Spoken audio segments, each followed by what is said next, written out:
Houston, we have a problem. As the world grapples with a number of challenges, there's always light at the end of the tunnel, a silver lining in the clouds, and hope that the world will heal.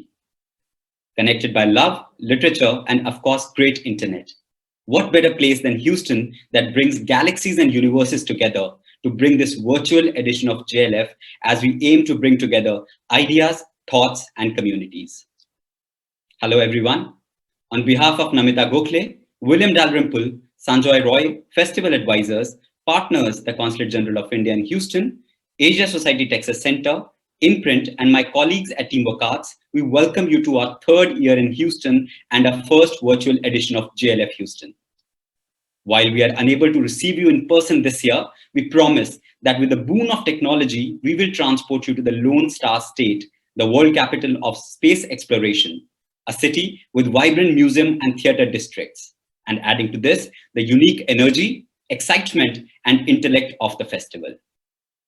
This year, we aim to come together and share, ideate and debate, discuss and discover aspects on history, mythology, innovation, world culture, and entertainment among other current and relevant topics over this weekend.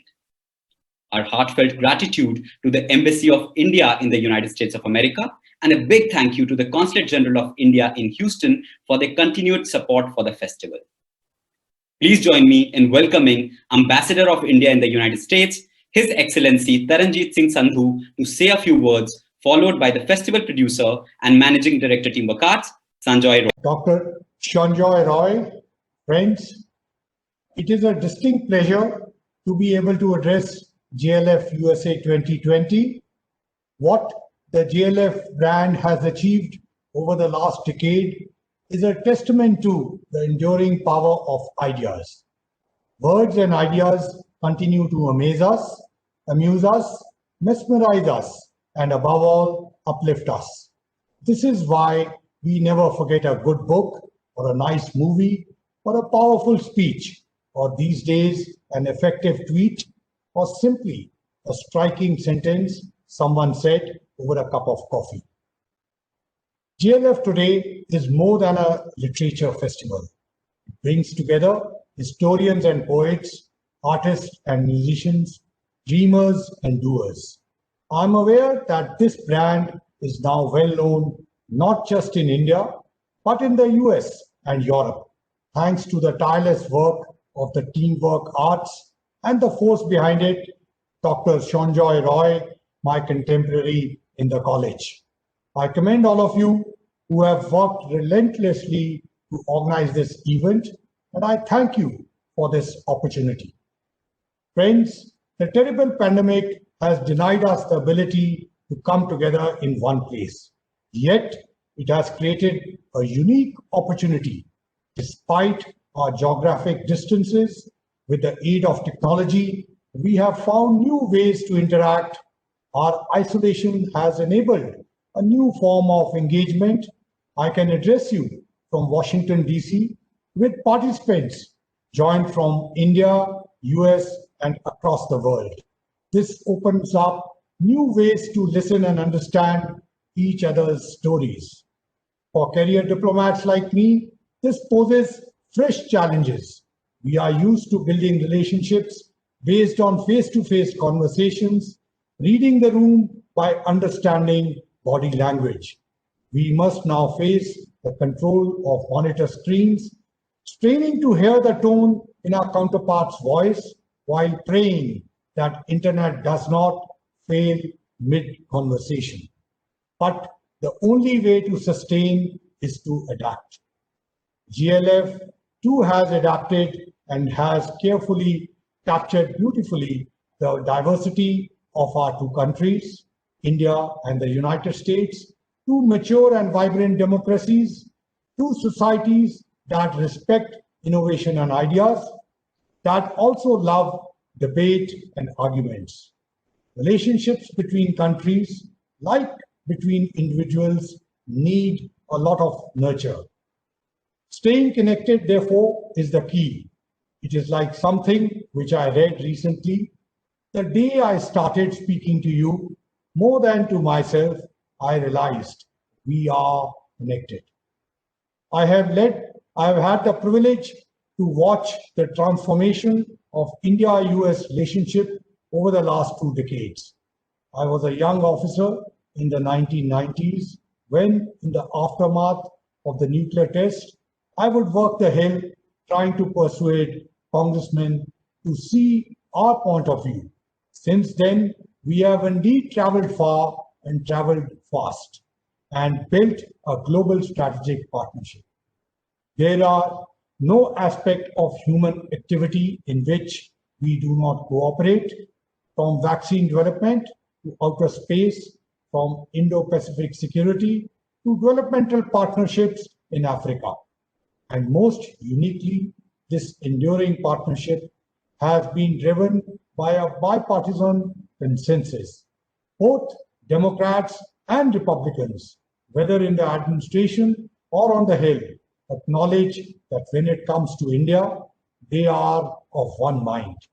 We are confident that the relationship will continue to soar new heights. And I am sure the success of the Indian American community will continue to be a source of strength for the India-US relationship. Being friends is also about learning from each other. India and the United States have always learned from each other. Gandhiji read Emerson just as Martin Luther King Jr. was inspired by Gandhi. Dr. B.R. Ambedkar spent many years at Columbia University honing a craft that would deliver a most unique document, the Indian Constitution. The exchanges between India and the United States are too many to list, and as diplomats, we want the list to be longer and longer in the days ahead. Being friends is also about listening to each other.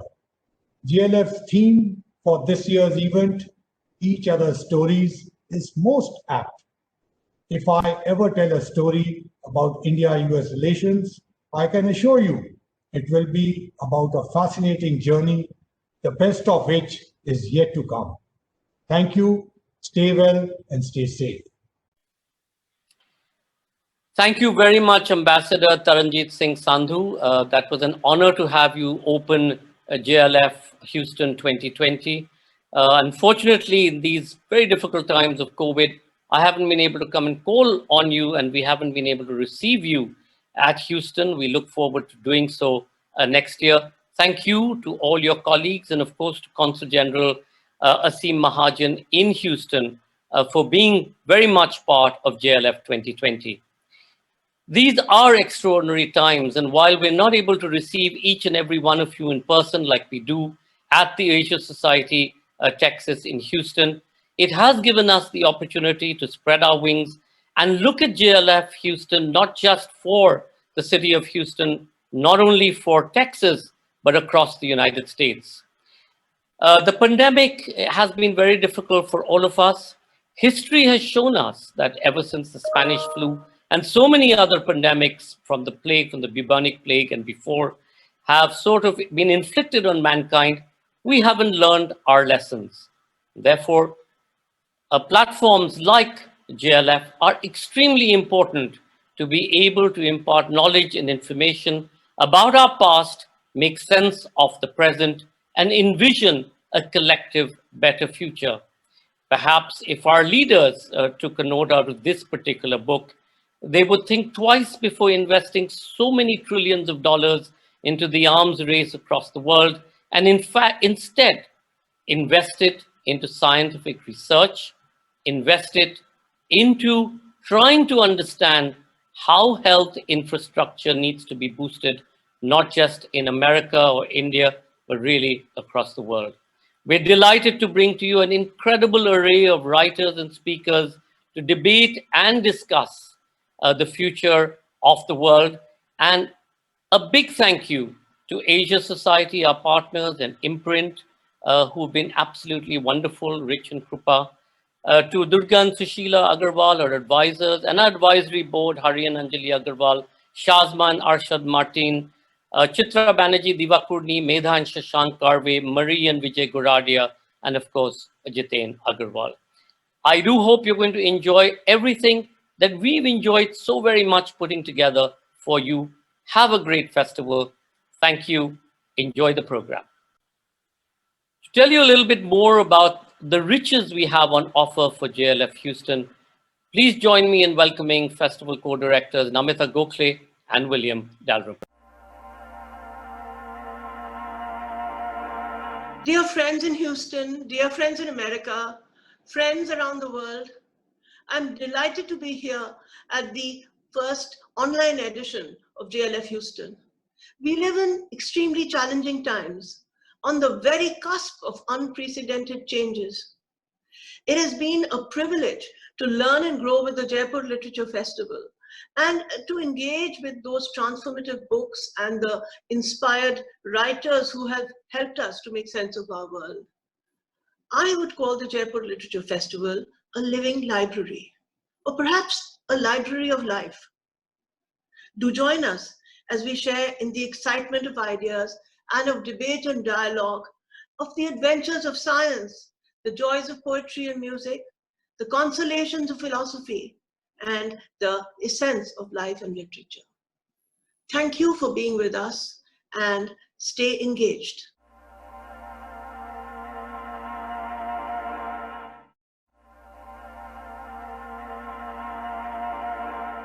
Hello, my name is William Dalrymple. I am one of the co-founders and directors of the Jaipur Literature Festival and of JLF Houston. And I am incredibly proud to welcome you to our new, sadly online Houston edition. Obviously, it's impossible to do the full live Houston JLF in the middle of a pandemic, but we will be back another year. And in the meantime, we give you an astonishing program of some of America and the world's greatest writers. We have an amazing lineup. I think one of our very, very best. One of the world's great critics, Homi Bhabha, Anand Giriharidas. It's Lawrence Wright. I mean, there's so many of my literary heroes here. Bizarrely, this hasn't been a bad year for writers. Book sales have increased. People are reading more. Publishers are doing good business. And so I'm afraid that the loss of live literary events is just something we're going to have to bear with until the pandemic has receded a little. But this will, I think, give you all lots of ideas for reading, lots of wonderful new authors you perhaps haven't encountered before. And we're very, very proud to present a wonderful mixture of politics and fiction and history. We hope you enjoy it, and we will be back next year.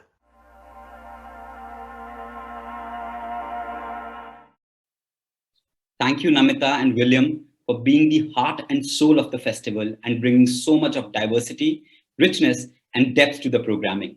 Thank you. May I now invite the Consul General of India in Houston, Sri Asim Mahajan, to please say a few. Greetings from Houston. It gives me great pleasure to join the inaugural session of the third edition of the Jaipur Literature Festival Houston. As two vibrant democracies with open and multicultural societies, shared values, India and United States are natural partners. Our comprehensive strategic partnership is broad-based with growing engagement in all spheres. We also share a strong connect between India and this part of United States with deepening of our ties in areas like trade and investment, culture, and growing people-to-people contacts. There are several institutional linkages, exchange programs, and growing cooperation between universities, educational and research institutions in both countries. A very vibrant Indo-American community is also based here. Houston is amongst the largest cities in the United States with a rich and diverse culture. It is also known as the energy capital of the world, is home to NASA, and has one of the largest medical centers in the world, the Texas Medical Center. Houston is also renowned for its performing and visual arts with many symphony, ballet, opera, and theatre companies located in the theatre district of the city. The museum district, with over 20 museums, offers a display of exhibitions throughout the year. The city is also known for the Rodeo Houston event, which is amongst the largest livestock exhibitions and rodeo events in the world. JLF has just concluded their 6th edition of the festival in Boulder, Colorado. JLF has also become part of the calendar of literary events in Houston. While it is a challenge to put together a digital program, it is also an opportunity to reach out to a much wider audience. The festival celebrates books, creativity, diversity, and is a platform for exchange of ideas and information. Ideas, interactions, and exchanges have an immense power to transform our lives, deepen our perspectives, widen our horizons, and promote mutual understanding. This third edition of the festival, being organized virtually this year, brings together a rich bouquet of eminent speakers and acclaimed authors, covering subjects like science, humanities, politics, culture, history, topical issues, and contemporary themes, catering to diverse interests. We are all going through challenging times due to the pandemic, which we hope we will be able to combat together and get over soon with our united efforts. Thank you. Stay safe. Thank you, Consul General, for your kind words and sharing our vision. It's your unstinted support that has kept us going even in times like these. Thank you once again.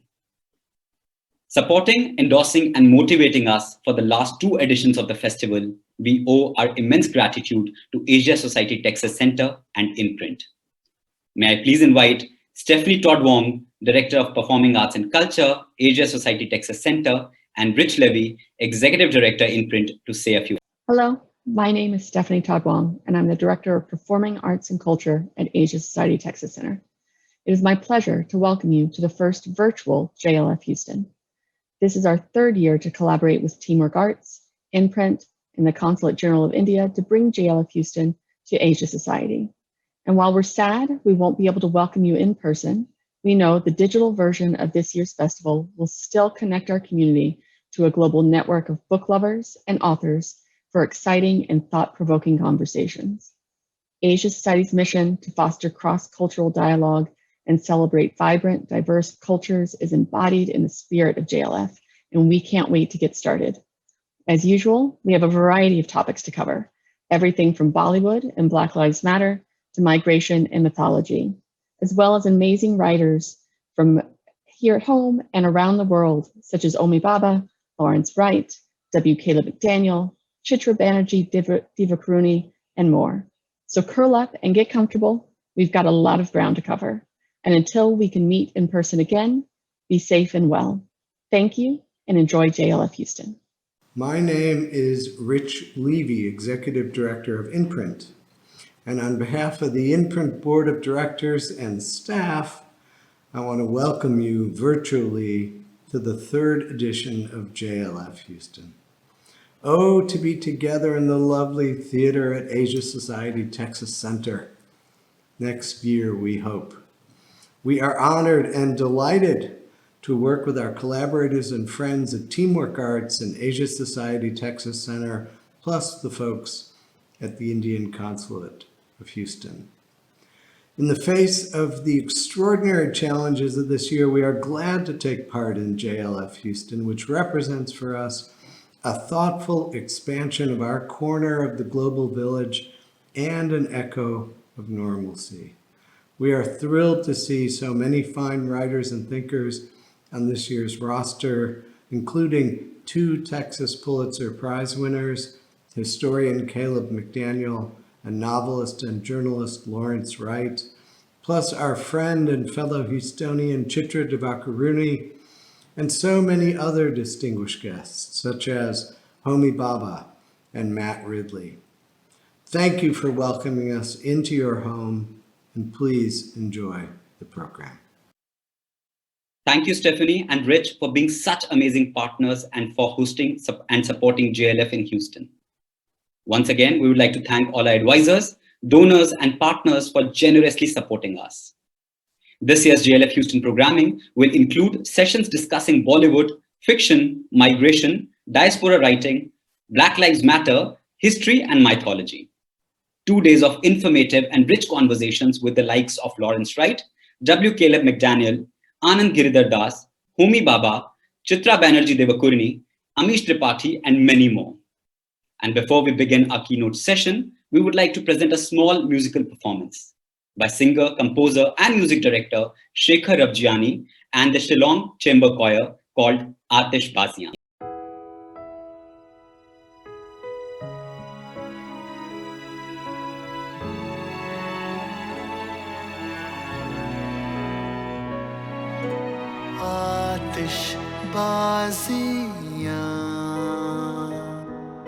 सुन धड़कनों में आतिशबाजियां दिल के आसमानों पे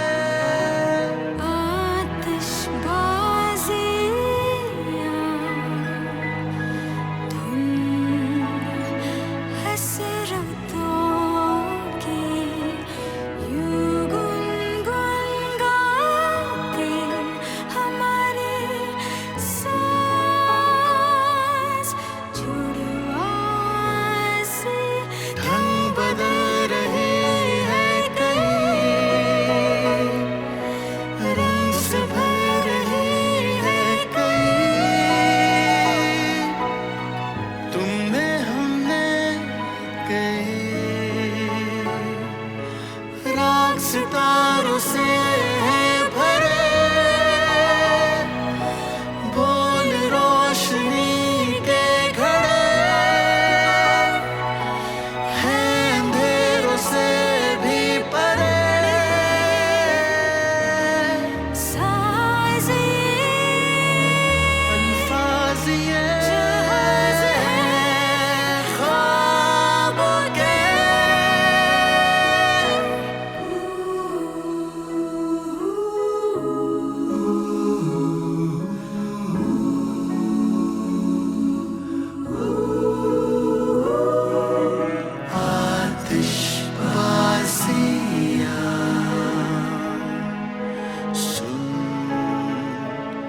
धड़कनों में आतिशबाजियां दिल के आसमानों पे आतिशबाजियां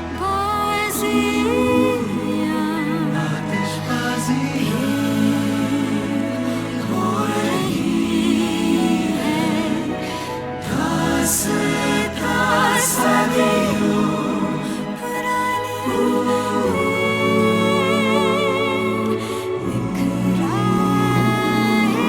जाने चांद कौन सा है वो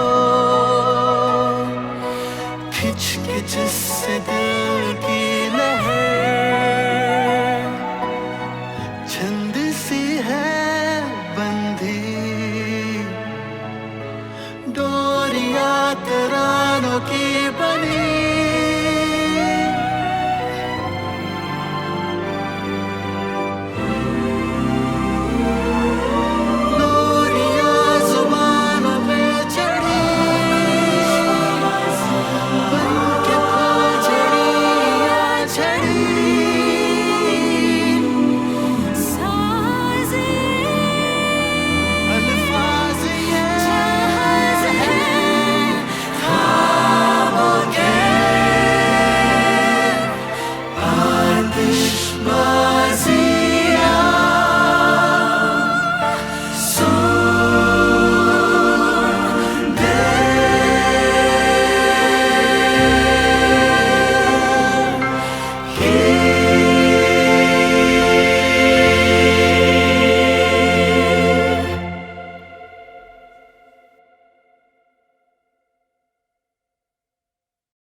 We hope you enjoyed this lovely performance by Shekhar Rabjiani and Shillong Chamber Choir, which is part of I Believe Art Matters.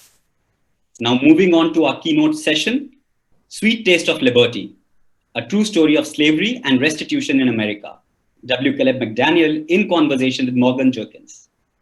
Pulitzer Prize-winning author and academic W. Caleb McDaniel's latest book, Sweet Taste of Liberty, a true story of slavery and restitution in America, is a stirring narrative of Henrietta Wood's journey from being a twice-enslaved woman to her fierce battle for justice and reparations. McDaniel has also written the award-winning book, The Problem of Democracy in the Age of Slavery. In a conversation, author and editor Morgan Jerkins, he examines the unforgettable lessons of a life and the value of the moral victory it represents. W. Caleb McDaniel. Dr. McDaniel is Mary Gibbs Jones Professor of Humanities and Chair of the History Department at Rice University. Dr. McDaniel's second book, Sweet Taste of Liberty, a true story of slavery and restitution in America, was awarded the 2020 Pulitzer Prize in History and also received the Civil War and Reconstruction Book Prize from the Organization of American Historians. In conversation with Morgan Jerkins.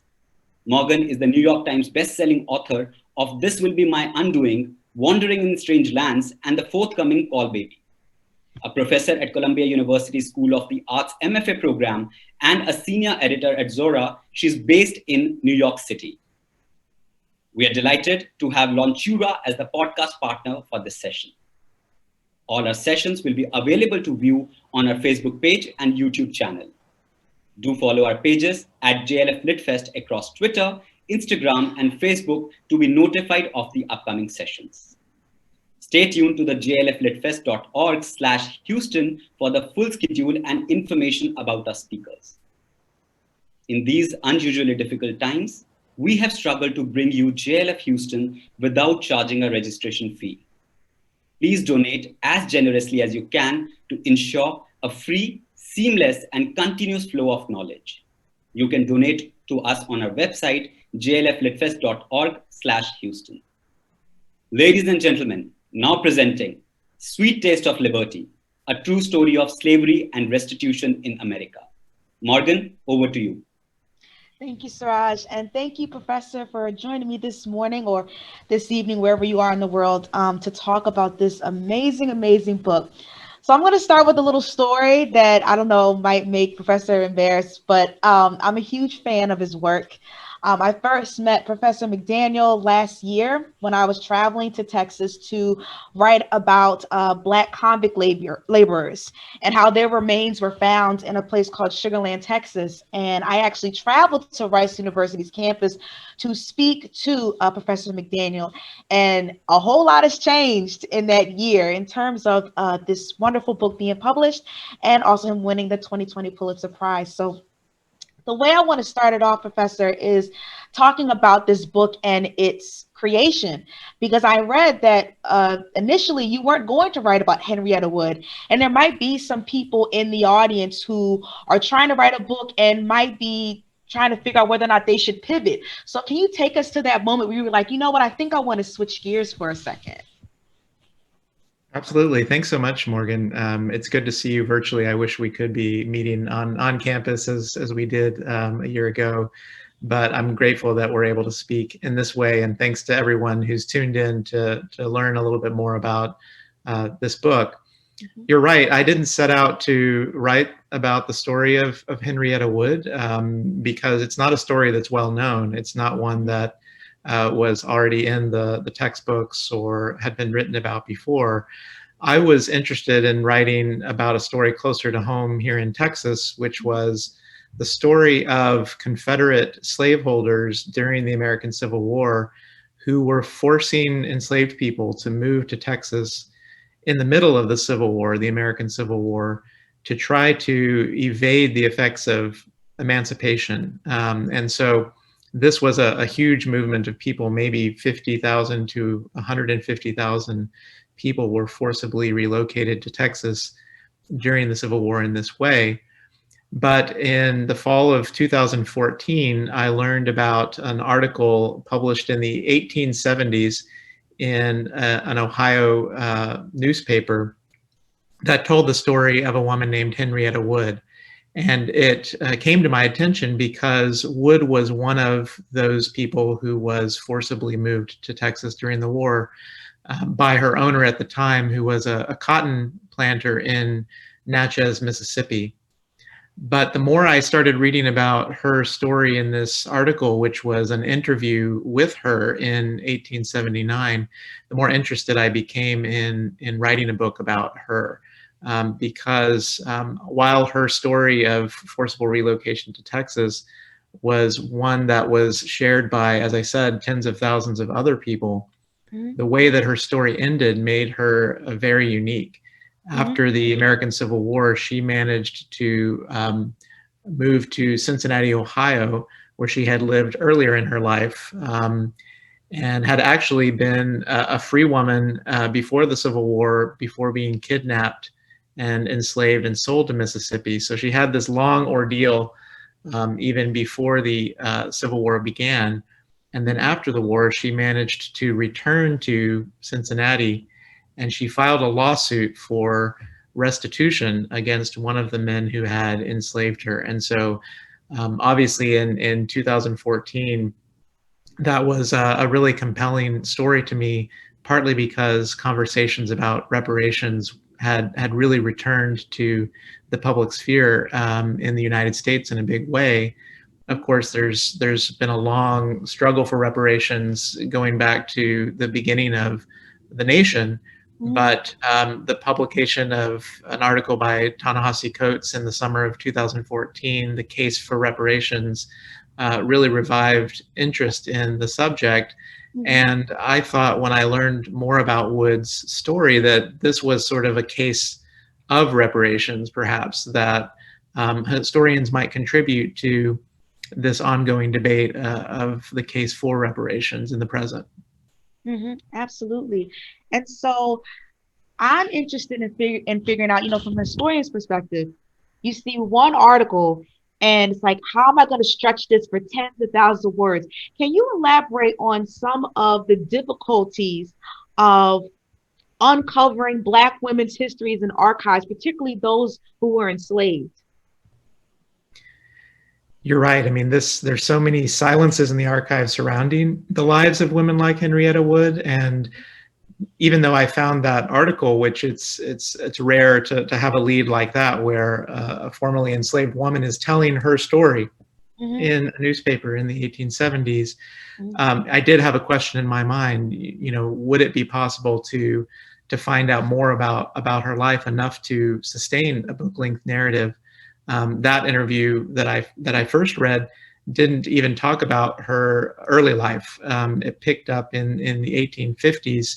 And so that was a real question in my mind. And it took about a year of research to discover other sources, including another interview that she gave a few years before, and then sources that allowed me to fill out that story that convinced me there was enough there for the book. But even so, there are gaps in the narrative that it's not possible to fill. And I think that speaks to the what Saidiya Hartman calls the founding violence of the archive, the fact that we don't know as much as we would like to know about African-American women, about enslaved people, is in some ways an artifact of slavery itself and the power that slaveholders held in the early 19th century South to determine what kinds of stories get recorded. What kinds of details about a person's life are important to write down. And so anyone who sets out to write a story about slavery has to reckon with those power dynamics that are still very much there in the archive, in the history. But nonetheless, I think sometimes maybe we as authors or as historians conclude that because there are so many silences in the archive, it's not possible to recover the experiences of someone like Wood. And I was continually surprised in writing and researching the book how much I was able to find out about her from a variety of sources, and also from conversations with descendants of hers and learning about her son's life into the 20th century. It really made it possible to connect her story to very recent history. And so I think one hope I would have for the book and the surprising recognition for me that it's received is that it would persuade historians of the importance of recovering Black women's history and centering that history and those experiences in the story of our national life. Now, with regards to writing about Henrietta Wood's life, one of the things that struck me is you wrote very compassionately about her. Oftentimes, when I see articles talking about race and racism, talking about bridging the gap, there's often this push to be objective. And there's often this push to be writing dispassionately, almost at a distance on particular subjects. And so when you're coming across someone like Henrietta Wood and the silence of the archives, the violence of the archives, I mean, what type of advice would you give to someone when, you know, so much has been lost, so much has been recovered, and you're trying to have an authoritative stance, but at the same time, you know, this person is still a human being, and there's going to be certain interiorities that you might not be able to access?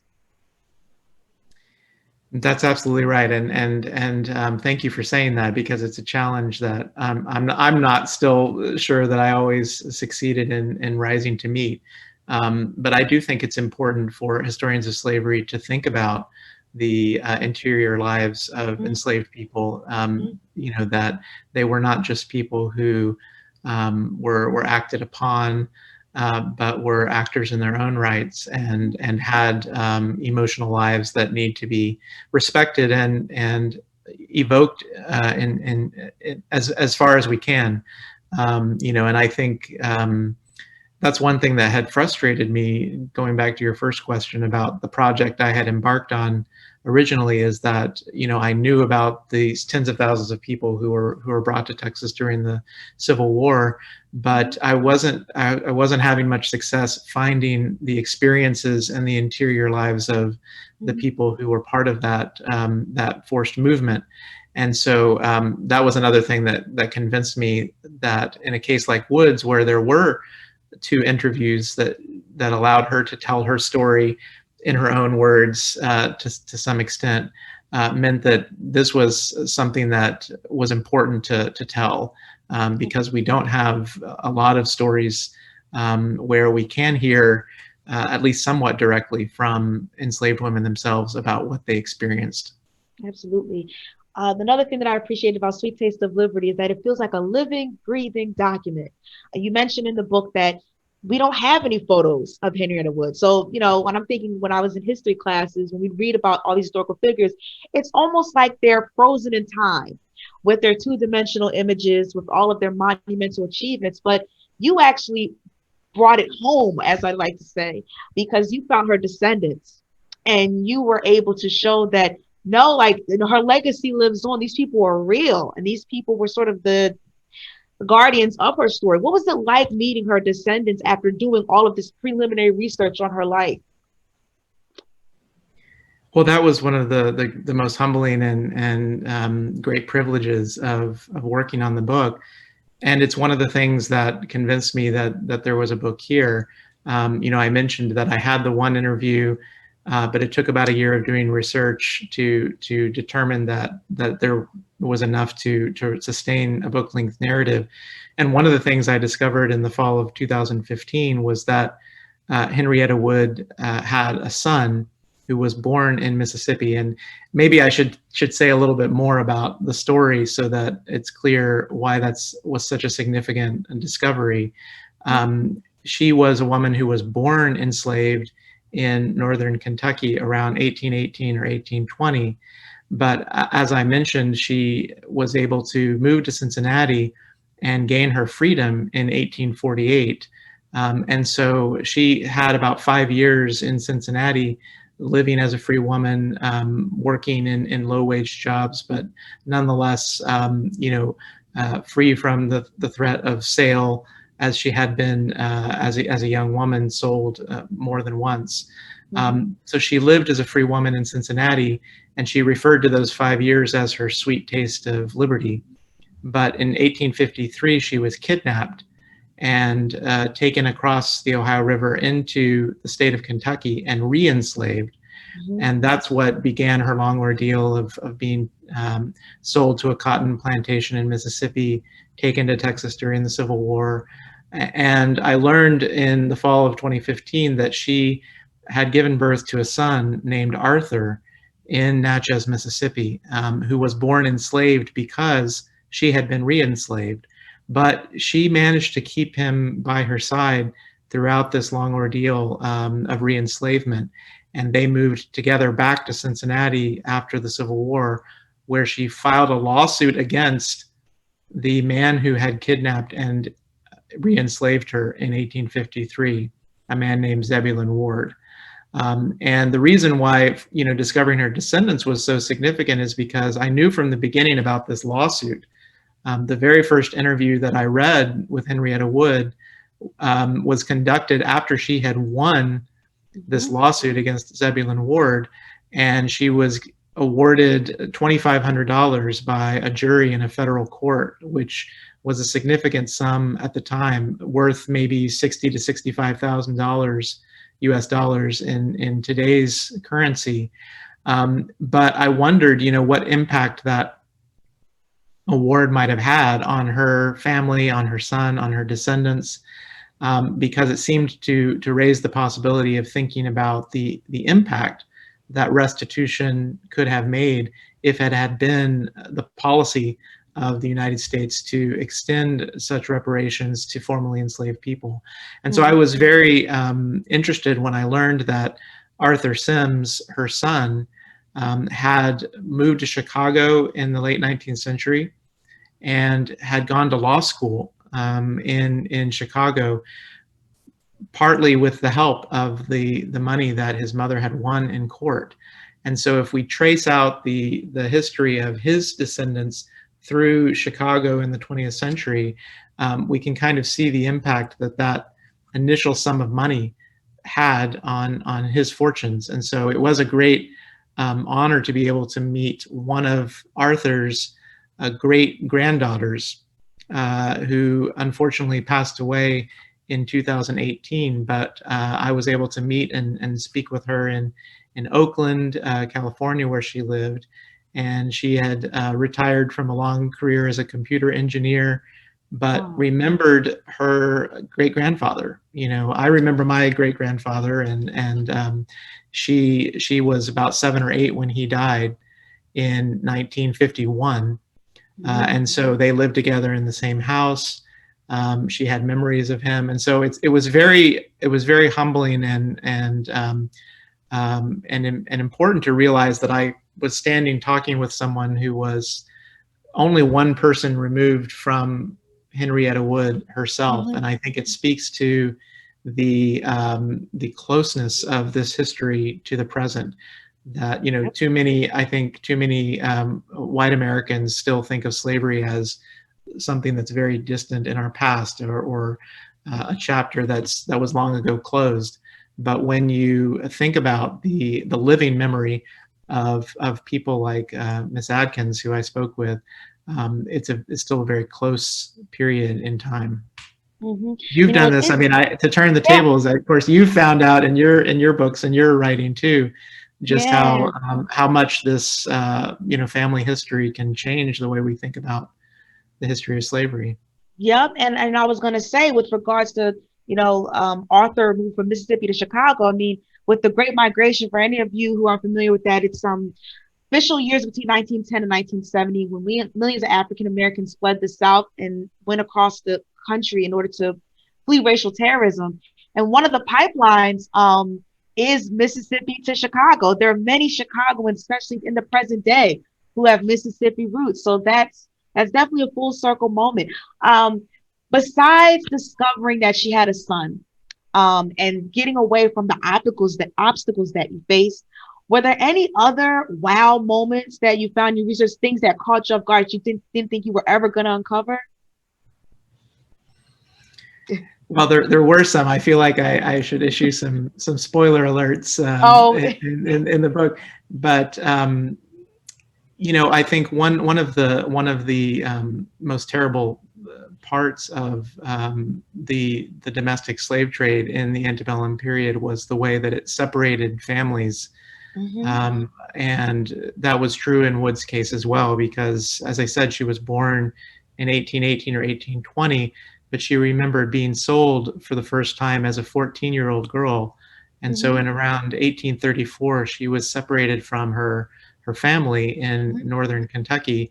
And she later was taken to Louisiana, where she lived for 6 or 7 years.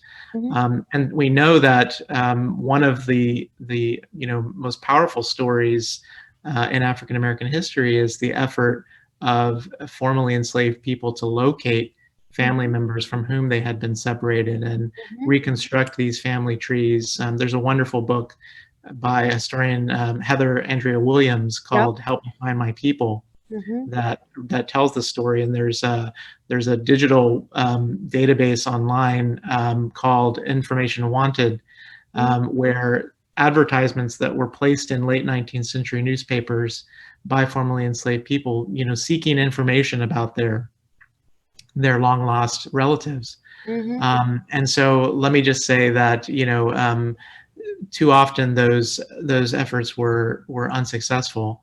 And so it was very shocking to me in researching the book to discover that not just in one case, but in two cases, Henrietta Wood was actually able to reconnect with long lost family members from whom she had been separated by sale. So I won't say too much about when those reconnections occurred, because I do hope that people will experience, as I did, the power of learning Henrietta Wood's story as it unfolded.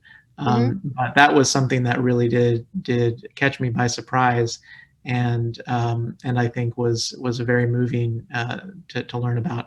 I think there were also other things that I learned about Zebulon Ward, who was the man who kidnapped Wood and the man that she held to account in federal court in winning this restitution lawsuit. Our first conversation about a year ago, which was about convict labor here in Sugar Land and the victims of convict leasing after the Civil War, was a story that I didn't expect to come up in writing this book about Henrietta Wood, but there was a connection there too, because Ward went on to manage prisons in the American South after the Civil War, which in many ways ensnared formerly enslaved people into new systems of forced labor and exploitation. And so I was kind of, there were many things about his life that just seemed to confirm again and again his nefarious character. But I think I did learn a lot from reading about him, the continuities between the history of slavery and the history of prison labor and mass incarceration that followed the end of slavery. And so those were also discoveries that stick out in my mind as important in the process. Some of the things that I've been researching as well as the Black codes that were happening immediately after the American Civil War, where there was restrictions, to put it lightly, on Black people's movement, employment, gathering. But you had this Black woman who who sued a white man, a former captor. Can you speak just a little bit about the courageousness of that in these very difficult times? Absolutely. I mean, it's a story of incredible, determination on her part to make sure that her story was told. And that's something that I think the book could not have been written without her determination time and again to tell about what happened to her. After she was kidnapped, within hours, she was talking about how she had been wrongfully enslaved and her freedom had been taken away from her. And she never forgot Ward's name. She managed to return all the way from Texas to Cincinnati to challenge him in court. This was not just, it would have been significant for her to have done that with any white man, in the 1870s in a federal court. But he was, by that time, a pretty powerful, political figure. He had amassed a significant amount of wealth by profiting off the labor of prisoners in the penitentiaries that he managed. He was kind of a minor celebrity of the time because he was an enthusiast of horse racing.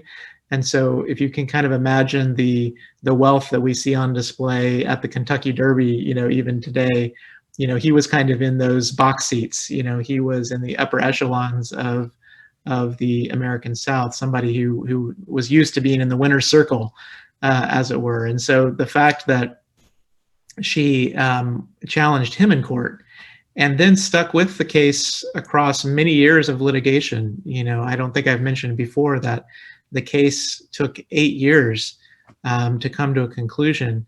And she was a woman who, because of the kinds of codes that you just mentioned in the antebellum period, had never been taught how to read or to write.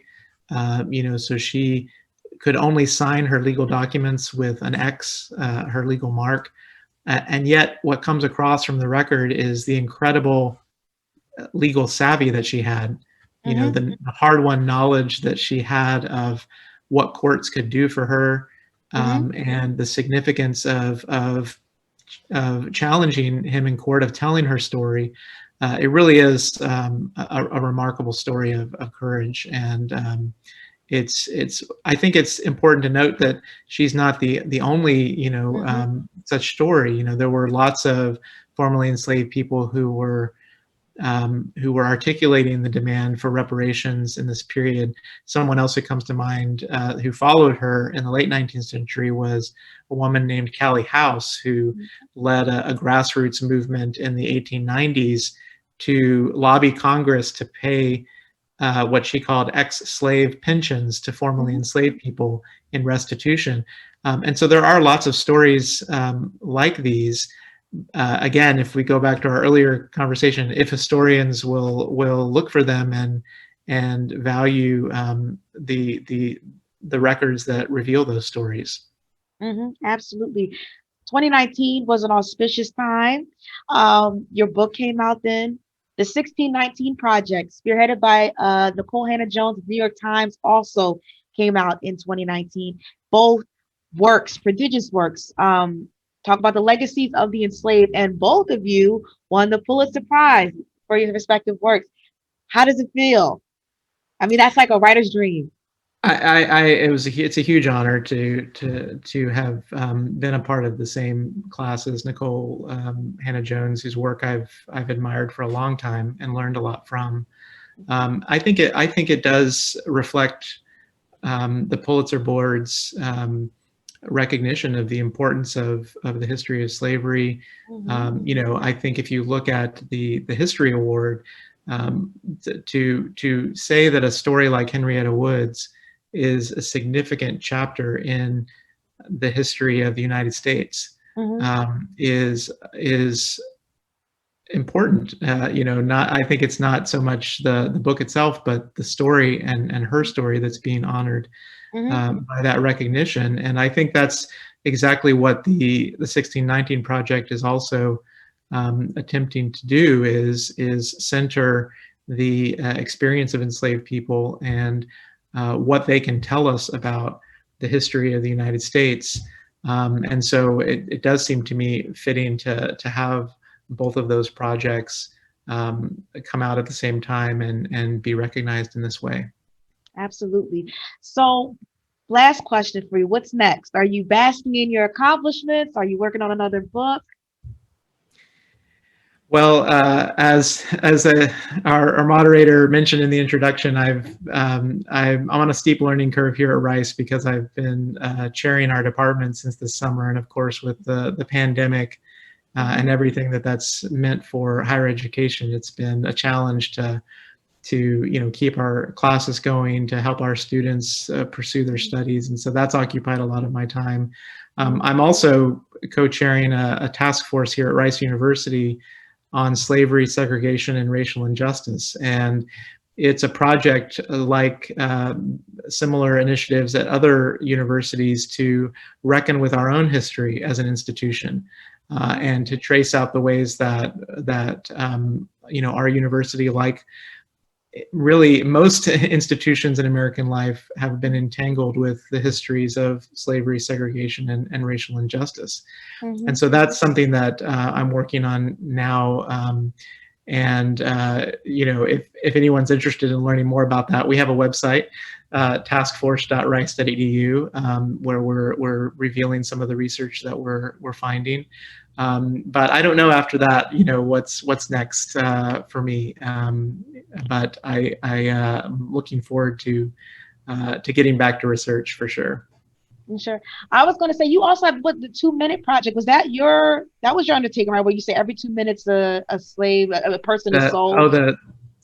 Every 3 minutes, Every 3 minutes, excuse me, the Twitter account. Yeah.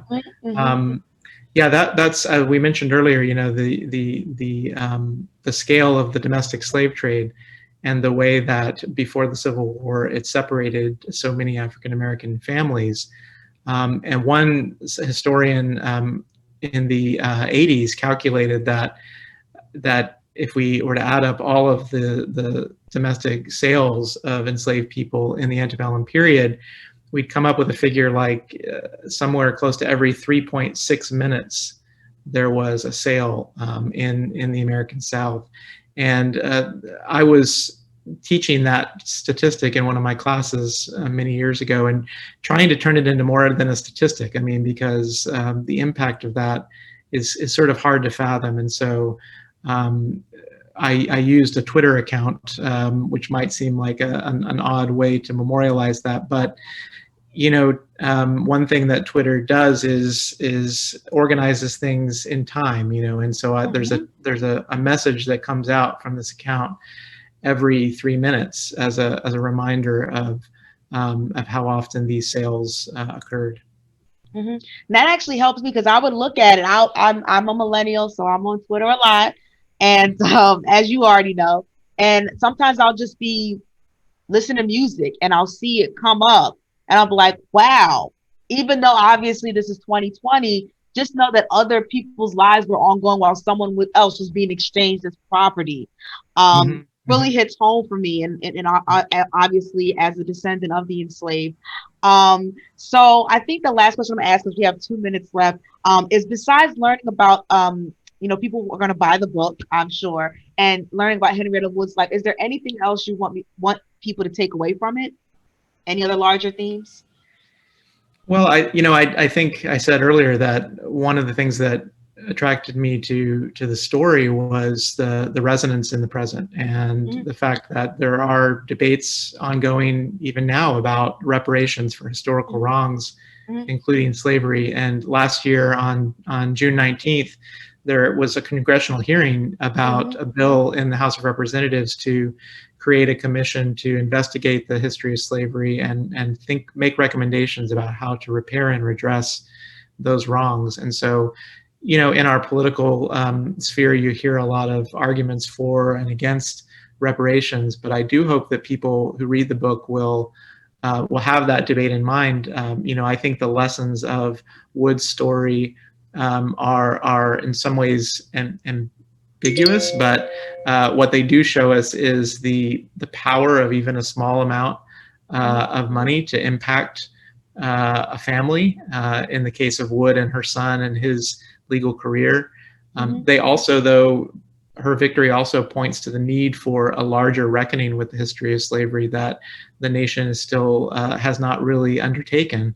You know, Zebulon Ward lost her case in court, lost his case in court, but he never admitted that he had done something wrong. You know, he never apologized. And so there were limits to her efforts to win redress through the courts. And so I hope that readers of the book will ponder, as I did, what the lessons of her story might be for these ongoing debates today. Got it. Well, Professor McDaniel, it was a pleasure seeing you on the World Wide Web. Congratulations again for your magnificent achievement with Sweet Taste of Liberty. And back to you, Suraj. Thank you, Dr. McDaniel and Morgan, for such a relevant conversation, even in times like today. What a perfect start to the festival. Thank you very much for taking out time and being part of JLF Houston. Thank you very, very much. Thank you all for watching and being a great audience. We encourage you to buy the books of our speakers that are available through Brazos Bookstore and Full Circle. Once again, we would like to thank all our advisors, donors, and partners for generously supporting us. Our special thanks to Hari and Anjali Agarwal, Durga and Sushila Agarwal, Arshad and Shazma Martin, Chitra Banerjee Devakurni, Ann Chow, Bela Jan, Doctors Shaila and Sumant Patel, and India House. We hope you all enjoyed this conversation and will tune in for our next session, how innovation works and why it flourishes in freedom. Matt Ridley in conversation with Shruti Rajgopalan at 9:15 a.m. CST, 10:15 a.m. EST, 7:15 a.m. PST, and 8:45 p.m. IST. Thank you once again and see you shortly.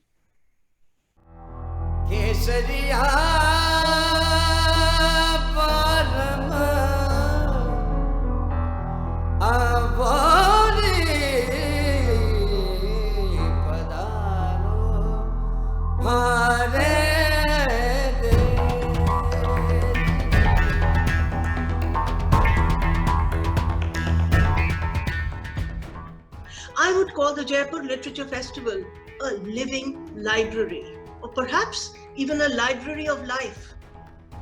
Do join us as we share the excitement of ideas and of debate and dialogue, of the adventures of science, of the joys of poetry and music, the consolations of philosophy, the sense of literature and of life.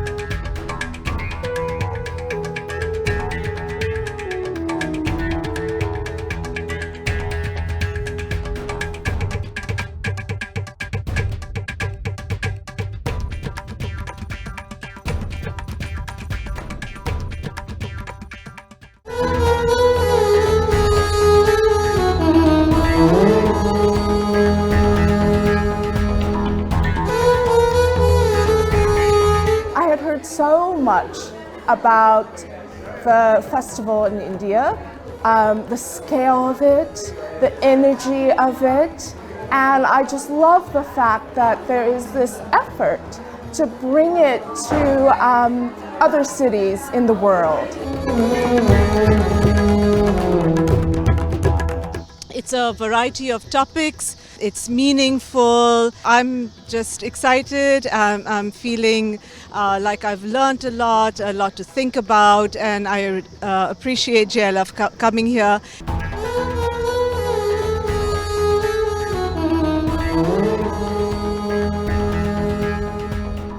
Going forward, it would be a very good thing to do for the community to have this event on an annual basis.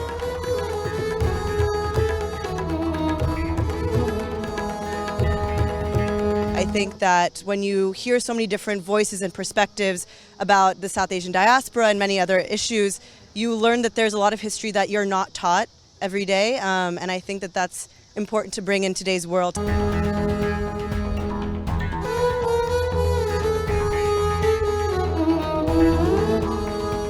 I was actually really surprised by the camaraderie I experienced here and the way that people at JLF, both attendees and other panelists, seem to really connect profoundly to literature and care about it.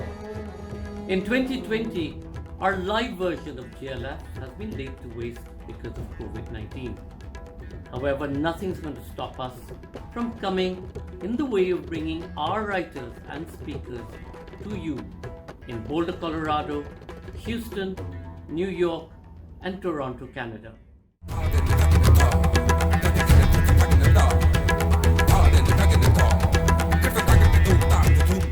Teamwork Arts, bringing India to the world and the world to India through Indian art and culture for over 30 years.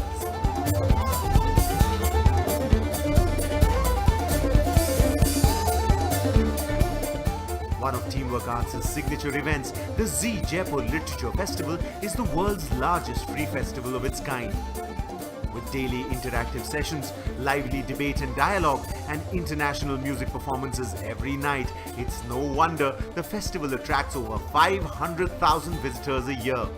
The Jaipur Bookmark, an international B2B event for the publishing industry, happens during the Z Jaipur Literature Festival and sees a confluence of publishers, writers, and literary agents. Teamwork Arts, producers of the Z Jaipur Literature Festival, have taken the flavor of the festival to international shores with vibrant events in the UK, Australia, and the US. Teamwork Arts takes India's artistic diversity to the world with almost 12 festivals of India across continents in a stunning array in over 40 cities. A feast for the senses, these are spectacles of dance, music, cinema, theatre, literature, and so much more.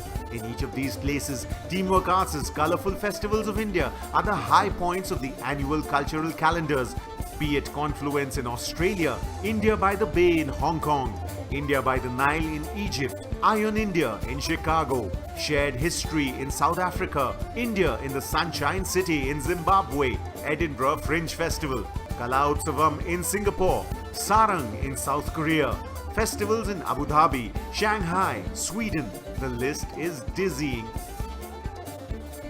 The Jazz India Circuit is an endeavor by Teamwork Arts to spread the word and sound of jazz across the country. The 2017-18 season, 4 festivals across 3 cities featuring over 25 stellar artists from India and around the world, including Jojo Mayer and Nerve, drummer-singer Jameson Ross, and Dave Weckl, who collaborated with the talented Mohini Day. The Mahindra Kabira festival celebrates the spirit, lyric and verse of the 15th century mystic poet Kabir in his birthplace, the historic city of Varanasi. Kabir's poetry is about inclusiveness. Mahindra Kabira brings to music lovers an unforgettable experience of listening to leading exponents of the classical Banaras Gharana and rich folk traditions of music on the legendary banks of the mighty river Ganges, along with sessions on art and literature, specially curated walks with famous local residents and delectable local cuisine.